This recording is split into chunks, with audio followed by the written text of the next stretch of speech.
calm of Sunday morning in rural Nova Scotia pierced by sirens. The chase for a gunman who left untold devastation in his wake. When it ended, he was dead, and so were at least 16 others, including an RCMP officer, leaving families and communities shattered. 2 children have lost their mother, and a husband has lost his wife. A national tragedy in the middle of a global crisis. Good evening, I'm Ian Hannamansing. Tonight, extensive coverage of the Nova Scotia shootings, how the tragedy unfolded, the victims lost, the communities grieving, and the RCMP commissioner with the latest. We have multiple scenes spreading over at least 50 kilometers, buildings, vehicles. Plus, what we've learned about the man responsible for the deadliest mass shooting in Canadian history. This is The National. They got him on lockdown. They're going for him right now. They got the killer right here. Oh, they got him, but they shot him. I heard the 4 shots. This video appears to capture the dramatic final confrontation between police and the gunman. After his 12-hour shooting spree killed at least 16 people, including a veteran police officer, and left traumatic aftershocks in this quiet part of the country, where families have known each other for generations and even leave doors unlocked. Tonight, we'll share everything we know about this senseless act, now the deadliest mass shooting in Canadian history. We'll look at the lives lost and the shooter whose actions have left several communities devastated. It all began in Portapique, about 90 minutes north of Halifax. People in and around that community still reeling in shock tonight, as are residents of Enfield, where it finally ended. Tom Murphy begins our coverage with a look at what happened and when. It all started with multiple firearm calls at a Portapique house down this country road. Several casualties inside and outside of the home. This was a very quickly evolving situation and a chaotic scene. That was around 11:30 p.m. on Saturday. Minutes later, police ordered people in the Portapique area to lock themselves in their homes. Nearby resident Mike McKay saw the police cars coming and several buildings burning. You know, you're on edge. It's a small community. You know, and thinking, well, you know, if they do cross the river, I haven't slept. By morning, police released the shooter's name and picture.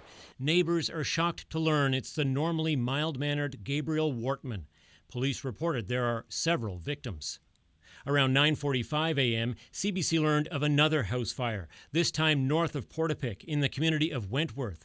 Police aren't offering any details on that. Shortly after 10 a.m., police warned Wortman is on the move again, making his way in the direction of Halifax. He was spotted in the Brookfield area wearing what appeared to be an RCMP uniform and driving what looked to be a police cruiser, a mock-up. Wortman had no RCMP affiliation. Police described him as armed and dangerous. The fact that this individual had a uniform and a police car at his disposal certainly speaks to it not being a random act. Video surfaced on social media appearing to show police cars on fire in the Shubenacadie area. It also appears to show officers approaching the vehicles. Then, just before noon, police warned the public Wortman was now driving a silver Chevy Tracker SUV. Darcy Sack said she saw him. We did not realize that was him until we saw 4 police cars behind him. He was dressed looking like a police officer himself. He looked he was okay, to be honest. He didn't look like he was in any type of rush.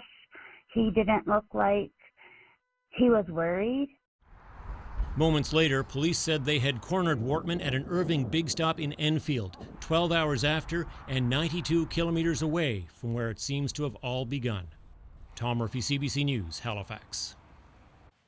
One of the things missing in this story tonight is the names of the 15 civilians who were killed, victims of the deadliest mass shooting in Canada.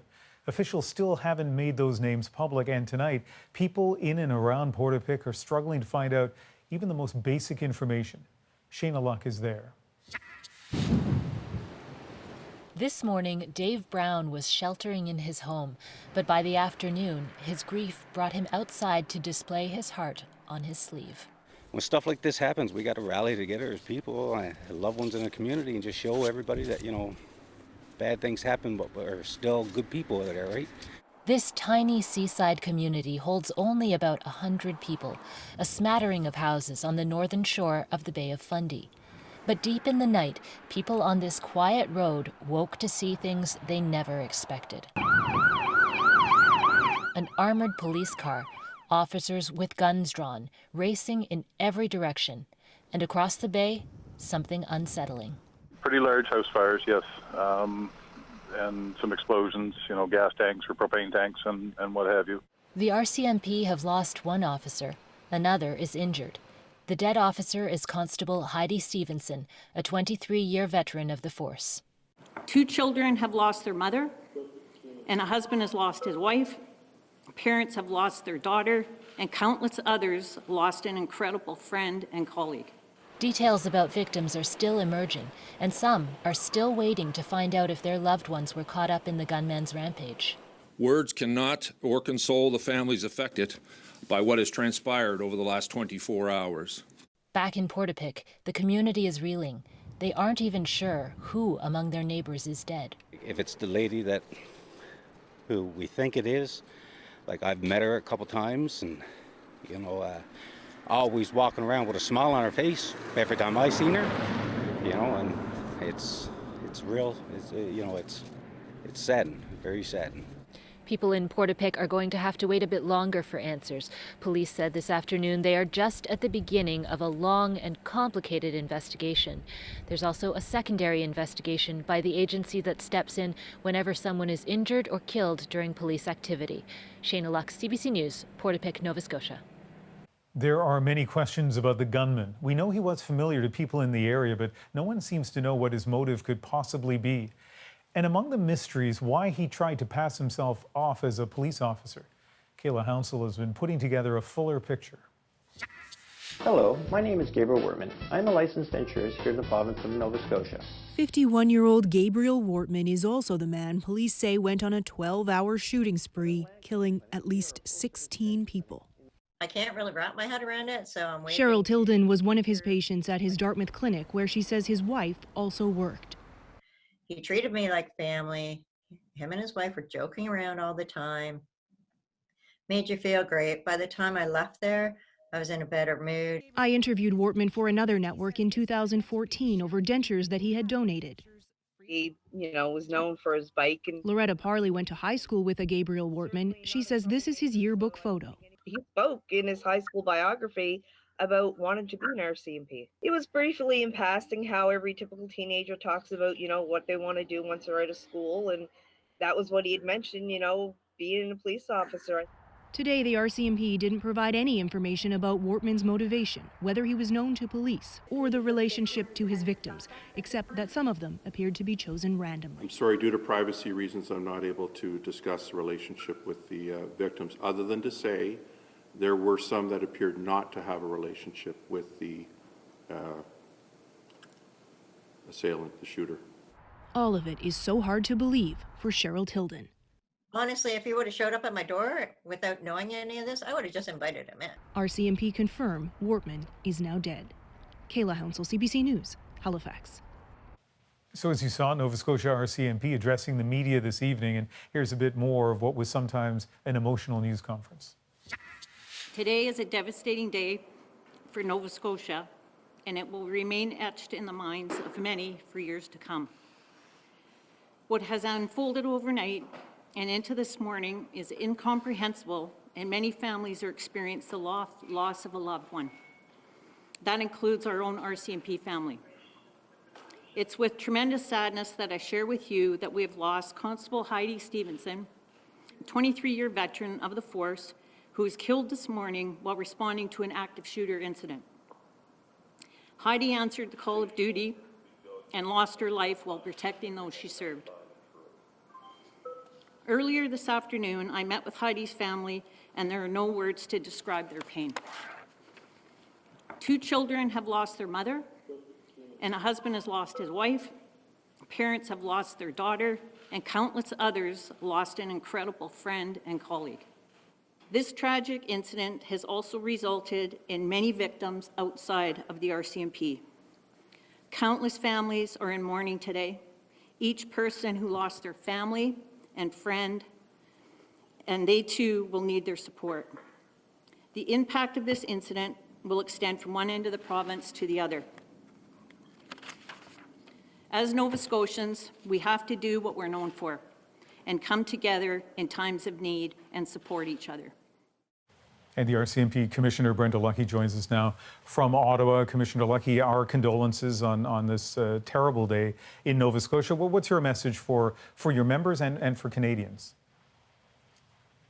My heart is broken today, not only for the loss of our member and one of our members being injured, but for the entire province of Nova Scotia, because it's not just the RCMP family, we're part of a bigger family in each community, and so the entire province is going to be grieving, and my heart goes out to them.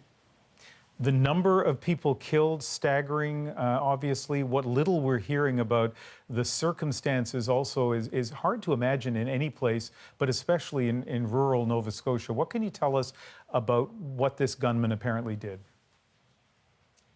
Well, I can tell you it started again around last night, around just after 10, after multiple 911 calls, and we have multiple scenes spreading over at least 50 kilometers, buildings, vehicles. One of your senior officers in Nova Scotia said that some of the victims here were apparently chosen at random. What can you tell us about that? Well, I would say I believe at the beginning there was an initial motivation, and then I think it turned to randomness, and our investigation will tell that. We don't know for sure, and we're going to have to do a lot of work on finding the motivation, a lot of background, a lot of profiling type events, and a lot of crime scene processing. We want to be careful, of course, to separate rumor from fact, but I know there are emails going among law enforcement officials across the country, police officers, and I saw one where one officer describes what he knows about this as pure evil. Does that line up with what you know about what happened here? Anytime we lose a life, it's one too many lives, and until we find out exactly what happened, it's hard to describe it. I just know it's just a big, huge tragedy for our country today, and there's no words to describe it. And the task force that the RCMP is part of that investigates potential terror attacks, is it involved in the investigation here at all? No, we're using our resources that we have on the ground that will be supplemented by subject matter experts in the forensics and probably in the profiling area, and doing our general investigation as a murder, multiple murders, and we'll be using all types of resources, whatever it takes, so that we can give the families of the victims answers to the many questions that they probably have. But just seconds left here, just to clarify, you don't believe that this is terror-related then? Not to our knowledge, not at this point. Okay, Commissioner Lucki, a difficult day, of course, for Nova Scotians, for Canadians, and certainly for the RCMP. Thanks for speaking with us. Thank you. And there has been reaction from across the country.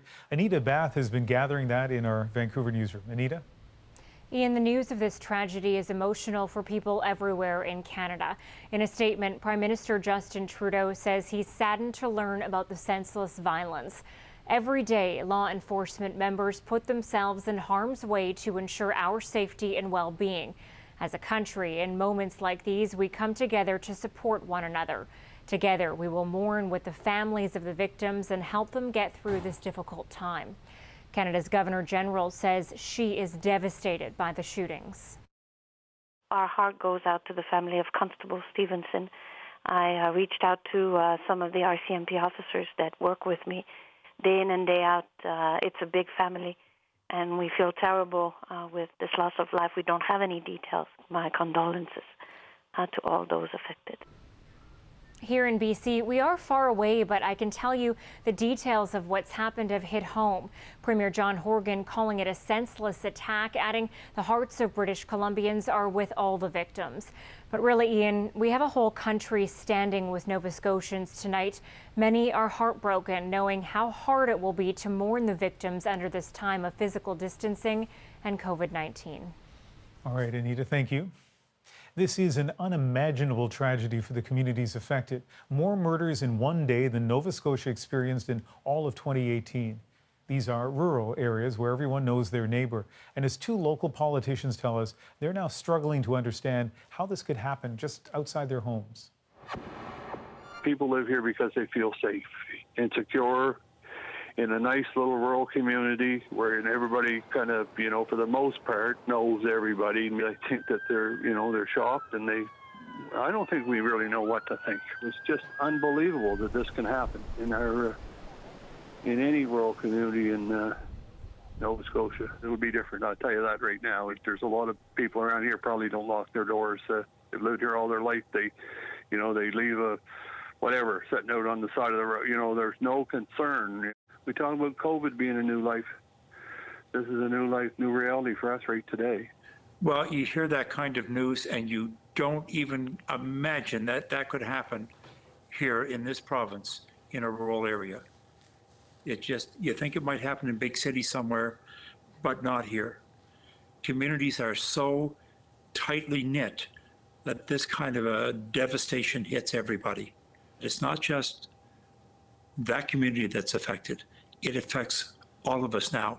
I hope as community members, they're going to maybe make a phone call, send an email, a card, anything that lets that family know that they're not going to go through this alone. The whole community is there for them. So what will the impact of these horrific murders be in a place usually so quiet and friendly? Tom Murphy is the host of CBC News Nova Scotia. He knows the Maritimes inside out. And Tom, as you covered this story today, you were speaking to people. What did you hear? Yeah, I talked to a number of people in Portapic where this all started, absolutely gobsmacked about what could happen, that could happen in their community. They knew this guy as a good community guy, a friendly guy. I mean, you think about it, this guy was a denturist who quite literally put smiles on people's faces, empowered them, made them feel better about themselves with the denture work.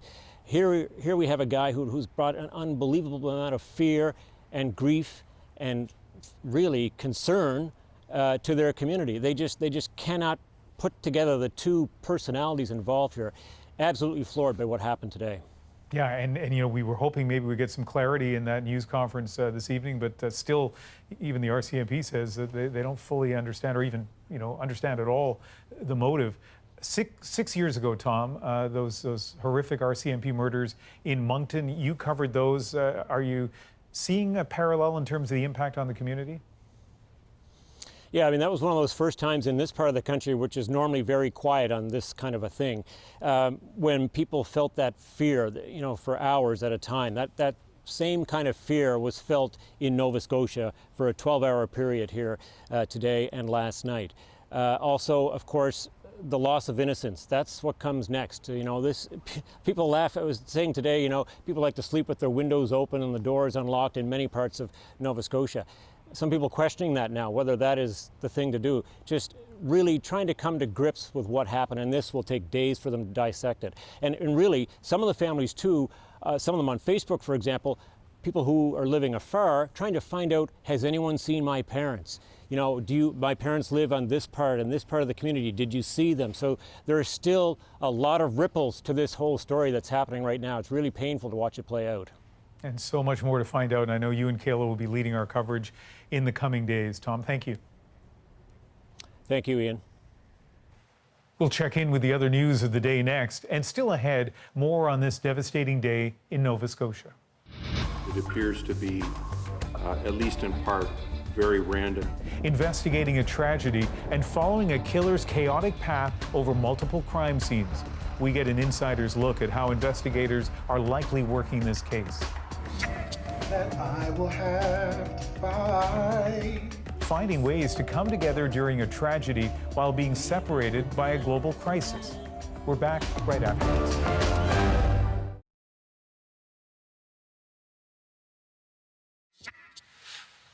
Welcome back. We will be returning to our top story, the mass murder in Nova Scotia, the deaths of 16 people being mourned across the country tonight.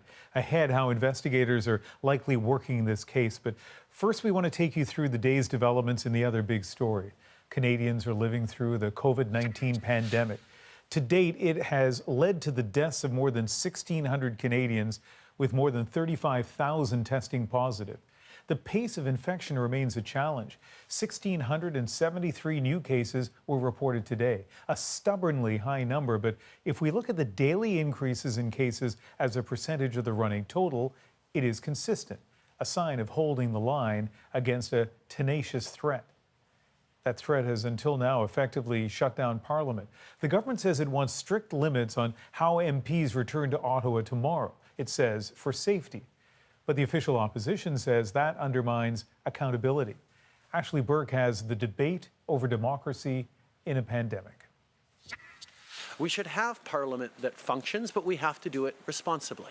The Liberals say they want to be held accountable. The Conservatives argue they're not going far enough.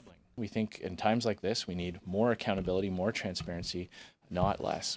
They're two leaders with different views of how Parliament can function in a pandemic. I believe deeply in our democracy, in our democratic institutions, and our principles, and it's important to be accountable. I'm perfectly happy to be taking questions every day from media, and I'm looking forward to taking questions from opposition parties. But it has to be done in a responsible way. Physical distancing means staying 2 meters apart, not staying away from Parliament. The sticking point, whether MPs should physically sit in the House. The Conservatives want several in-person sessions a week, while the Liberals are pushing for one, with additional virtual meetings. Other opposition parties support that. I think the reality is the more that we're meeting in person, the more that increases the risk. The Bloc is also on board, but the Greens won't give their support unless it's a legislative emergency. They can't stock the grocery stores virtually, but we can, as MPs, meet virtually. I do have another question for you. May points out some House committees are already meeting online. I've seen Pierre Poilievre go at Bill Morneau on Zoom. It wasn't any different in quality than question period. The Liberals say it's about being reasonable. The Conservatives say it's about being accountable.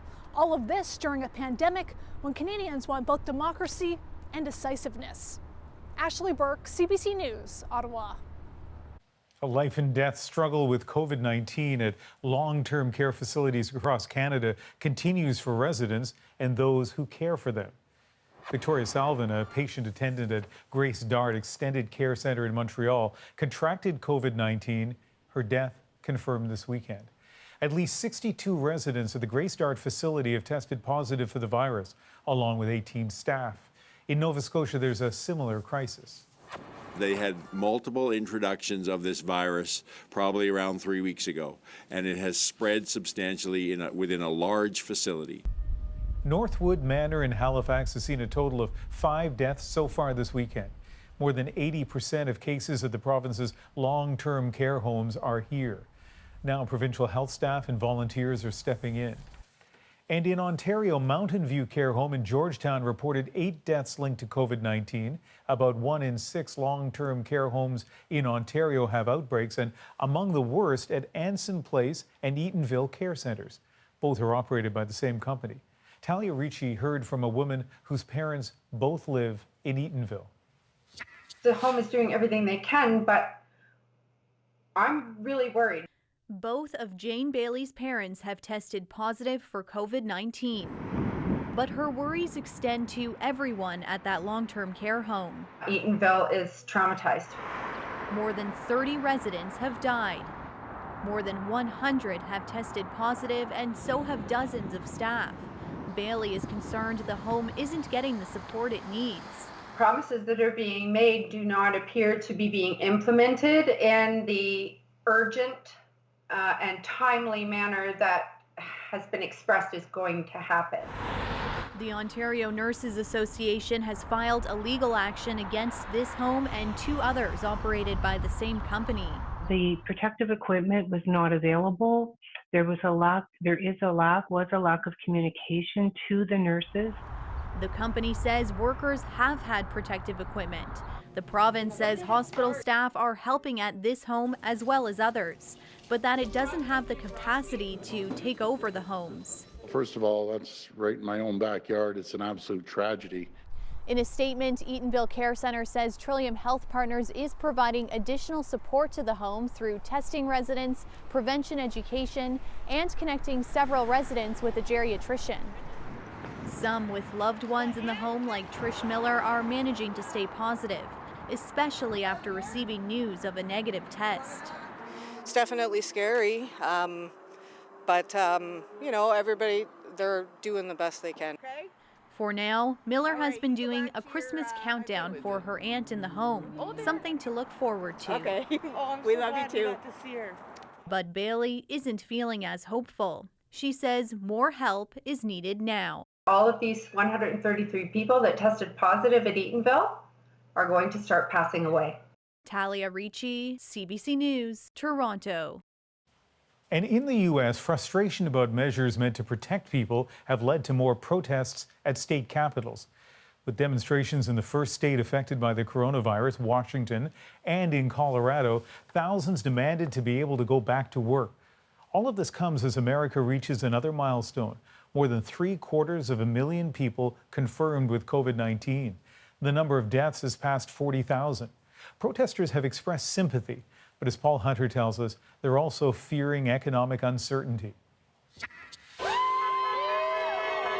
Nashville today, among the latest U.S. state capitals to face the anger of a growing number of Americans demanding the U.S. be reopened, bolstered perhaps by the continuing trickle of positive news on some fronts. All indications at this point are that we are on a descent.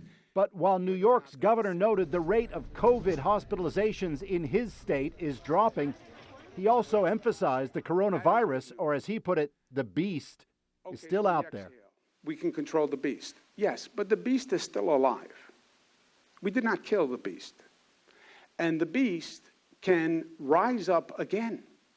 We know that. He said it all depends on how people behave now. And yet, they demonstrated all weekend. This is Denver today.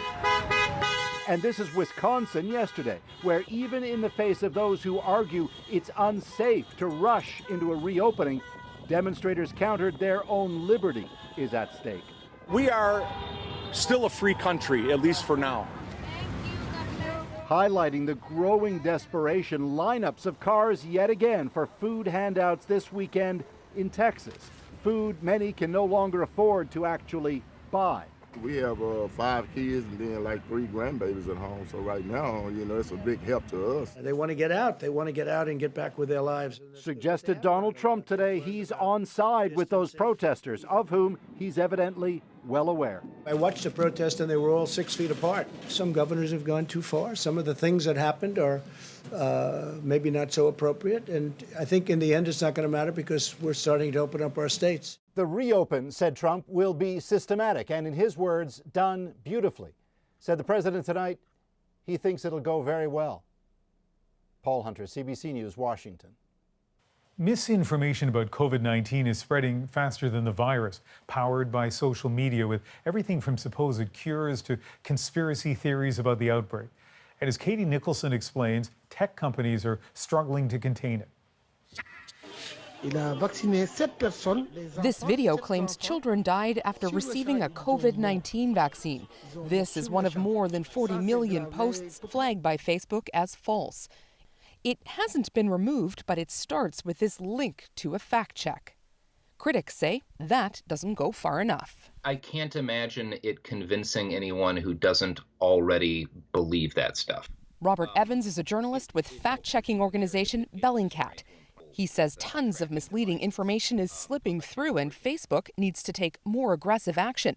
But the problem is the sheer volume of users and content. Fundamentally, Facebook is too large to monitor for this sort of thing. I don't see how you could stop it without shutting large portions of the site down. Facebook, which owns Instagram, says it does its best to ensure posts that pose a danger to people are removed quickly. But because of physical distancing, fewer employees can access its secure servers. It's fair to say that that will have an impact on the ability for us to be as fast as we normally would be. Facebook also plans to start contacting people who have interacted with misleading content. And then there's Twitter. I think Twitter's probably one of the worst in terms of misinformation. Tweets like this one claiming Bill Gates planned this pandemic through the use of 5G are rampant and hard to report to Twitter as fake. There is no opportunity in the options that Twitter lists to connect that as misinformation related to COVID-19. Twitter says it takes misinformation seriously, but it also has to consider something else. We certainly are trying to strike that delicate balance between freedom of speech, the ability to dissent when it comes to an idea. Google, which also owns YouTube, says it's cracking down on who can use the keywords COVID and coronavirus in advertising. It also says it's moving content from reliable sources up higher in search results. Katie Nicholson, CBC News, Toronto. We'll be returning to our top story, the horrifying murders in Nova Scotia, next on The National. Investigating a chaotic series of crime scenes and what to make of this, the killer's replica of an RCMP cruiser. My interview with a former Mountie investigator is next.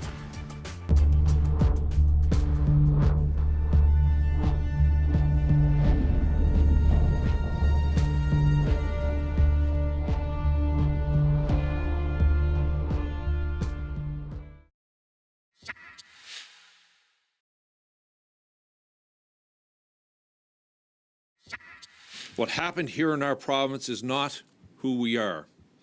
It may change us a little, but it cannot define us. There is still so much we don't know about this deadly rampage in Nova Scotia, but here's what we do know. Late tonight, the RCMP confirmed that at least 16 people are now dead, including RCMP Constable Heidi Stevenson. A second officer is in hospital with non-life-threatening injuries. Yes, we believe it to be one person who's responsible for all the killings, and that he alone moved across the northern part of the province. The gunman, 51-year-old Gabriel Wortman, is also dead. Police confirming Wortman was at one point driving in a car made to look like a police cruiser. Well, let's get a policing perspective on this. Steve Marasink is a former RCMP major crimes investigator, and he joins us tonight from Edmonton. So as you heard that news conference from Halifax, Steve, what was your reaction? Just a tragedy, an unprecedented tragedy, Ian, that's going to be felt across Canada. The numbers that they have indicated that are deceased and the loss of an RCMP member is just tragic. There are no other words than that. And give us a sense of some of the policing perspectives. Middle of the night, rural Nova Scotia, multiple 911 calls. What was that like, do you think? Well, I can just imagine when the 911 calls start coming in, the members are going to be working in a rural location, so they're going to be separated by distance. There's not going to be a lot of resources available because, again, it's a rural location, and they would have all started to head to that location, and they would have arrived individually, perhaps two in a vehicle, but it would have been a presence that would have grown over time. But again, for the first officers on the scene, it would have been chaos. And then the gunman takes off in an RCMP vehicle, I mean a fake one, but it's made to look like that, wearing an RCMP uniform. What do you make of that? Well, the first thing for the officers on scene, they're going to have to secure the scene and try to identify a suspect or what happened, to try to make sense of what they're seeing. And then the fact that this individual has put a mock-up of a police car together and part of a uniform suggests to me that there's been a lot of pre-planning, forethought, and consideration. This was not a spur-of-the-moment event. This individual planned what he was going to do and carried it out. So we hear he had a connection to some of the victims and did not have a connection to other victims. There will be no criminal trial here. The suspect is dead. But Steve, if you were investigating this now, what would you be looking for? The why. Technically they'll be able to put together the how, they'll be able to put the locations in a timeline, but again, it's going to be the motivation. What caused this individual to do such a drastic, horrendous thing, and why at that time? But obviously with the mock-up of the car, this was not a spur of the moment. He put planning and consideration into this, and you have to wonder, did anybody noticed that. Was anybody aware of what he was doing? Sounds like you're as perplexed as the rest of us as we try to find out more about this. Steve Marasink in Edmonton, always nice talking to you. Thank you, Ian. Next on The National, we return to the other big story affecting Canadians tonight, the coronavirus pandemic. Your questions are next and later. There will be mountains that I will have to climb. Connecting through tragedy, the Nova Scotia way. We're back right after this.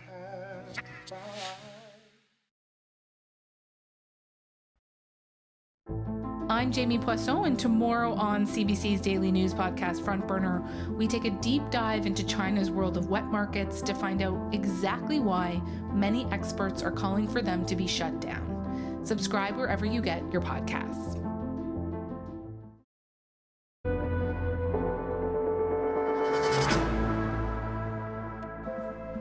Welcome back. Let's return to our other major story tonight, Canada's ongoing COVID-19 epidemic. And with us is respirologist Dr. Samir Gupta and infectious disease specialist Dr. Isaac Bogosh to answer more of your questions. And Dr. Bogosh, let's start with you. Given the 14-day incubation period and the fact we've been in virtual lockdown for 3 to 4 weeks, if we all self-isolate or practice social distancing, is the virus going to disappear completely? Unfortunately, it really won't under practical situations. Now, in an imaginary situation where 8 billion people on planet Earth were in isolation for a period of 14 days, yeah, that might actually happen. But of course, we know that will never be the case. People will move around despite physical distancing measures. And sadly, even a little bit of community transmission can set off new chains of infection. So this will slow down the spread of infection, but sadly, it would not eliminate the virus from the Earth. Dr. Gupta, a lot of talk about vaccines and hence this question. Are we at risk of being given vaccines that have not been tested for long enough? No, I think, the reality is we all kind of wanted a vaccine yesterday, but typically it takes 12 to 18 months to develop a vaccine. I do think it will be faster in this case, not necessarily because we're going to skip steps, but just because we're seeing this unprecedented level of collaboration, between pharma companies. We're seeing all this scientific interest, we're seeing all this funding. It really is kind of the whole world's problem. And the trials that we are hearing about in humans really are trials to determine, what's the right dose and is it safe? We're not at the point of trials to determine whether it's effective. Dr. Bogosh, I hear a lot of people asking about mutations of the COVID-19 virus. And the question from one of our viewers is, has the virus ever mutated in a significant way? I think we have to clarify the word mutation and remember that every single virus mutates. All mutation means is some change in the genetics of the virus. This happens to every single virus. And we often have this perception that mutation means something's going to get more strong or more virulent or more dangerous. That's not the case. In fact, most mutations do nothing. And scientists can harness the change in these mutations and the change in the genetics of a virus to really determine interesting things like how long a virus has been in one place and compare it to another. But really, if people are thinking that these mutations may mean that the virus is stronger or more dangerous in one location compared to another location, that is not the case. The virus has mutated a little bit, but that just helps us understand where the virus is and how long it's been there. But the virus is no more dangerous in place A compared to place B because of any changes in the virus. Thanks for clearing that up. Dr. Gupta, next question to you. Without adequate testing, how will we know when it's safe to begin opening up cities, provinces, and the country? I would say we just won't know. We do need that testing. I think for us to feel comfortable sending people back out there, we really are going to want to understand how this virus is behaving.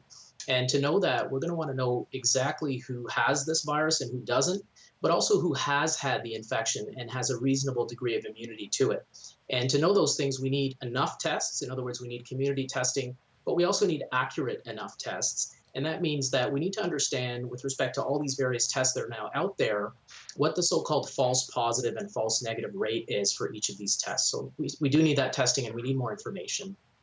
I always say this, but it bears repeating. I really appreciate all the time you and your colleagues have taken and how clearly you explain the science to us. So thank you very much. Stay safe. Anytime. And we'll continue to ask your questions about COVID-19 on The National each night, so send those to us. You can message us directly on Instagram at CBC The National, or you can send us an email at covid@cbc.ca.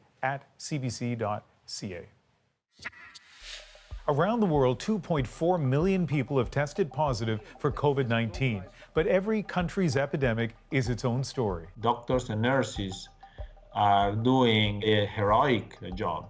From Italy's state of emergency to Iran's early state of denial. Maybe the government doesn't have this in hand if the person who's responsible for fighting the virus is standing there, probably involved in a super spreader event himself on camera. From Germany's life-saving caution to France's costly confidence. There's a lot of anger in France right now. The National looks at lessons we learn about the virus and the countries fighting it. Brazil has confirmed roughly the same number of cases as Canada, but has far more deaths. Its leader continues to call COVID-19 a little flu, concerns about its hysteria. And as Stephen D'Souza shows us, that's led to disarray and some fear looming disaster. On Brazilian balconies, the sounds of samba have been replaced by the clamor of pots and pans and shouts of Bolsonaro out. Brazilians heeded the call from state and health officials to quarantine, abandoning their iconic beaches, emptying famous soccer stadiums. But now there are signs Brazilians are starting to tune out the warnings. Critics blame President Jair Bolsonaro. He's continually downplayed the virus and ignored calls for physical distancing. Last week, he fired the country's health minister, whose sober technical briefings had made him immensely popular as Bolsonaro's support plummeted. This was inevitable that at some stage he would have to sack the Minister of Health because there was basically a complete contradictory communication taking place between the two. The firing brings added uncertainty to Brazil's uneven pandemic response. The health system is nearing capacity. The country lacks tests and equipment. And favelas, Brazil's sprawling slums, are hiring their own doctors and imposing their own curfews. We have two enemies, the virus and the president.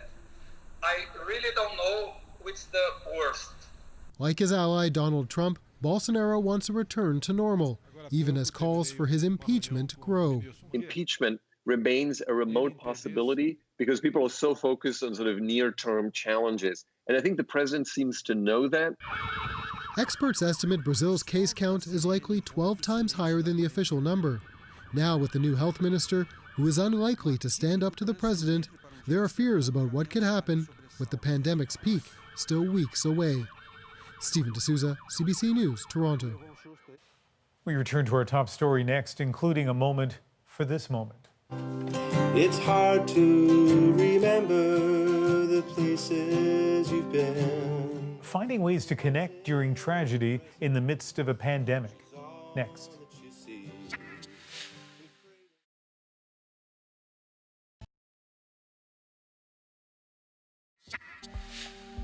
On the night of a tragedy like this one, you often see vigils, memorials, gatherings as people mourn those killed in senseless acts of violence.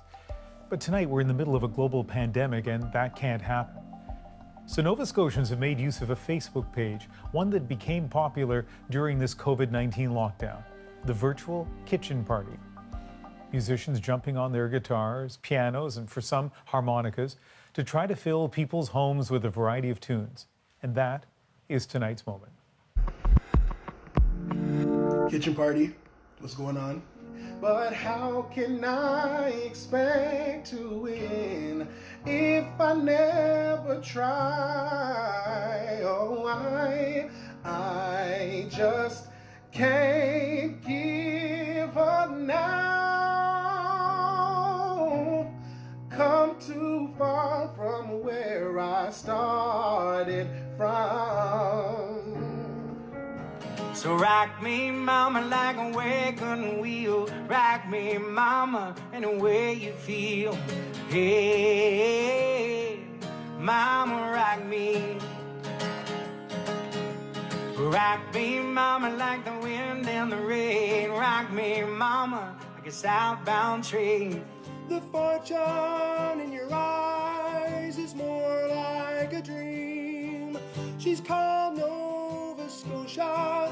She so makes you feel. You discovered a treasure no other have seen.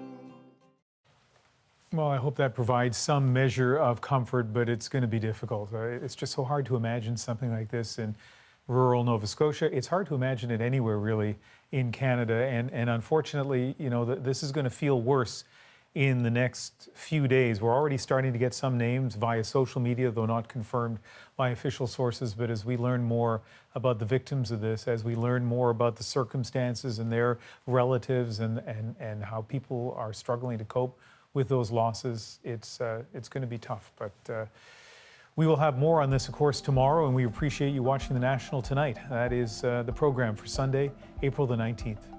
Good night.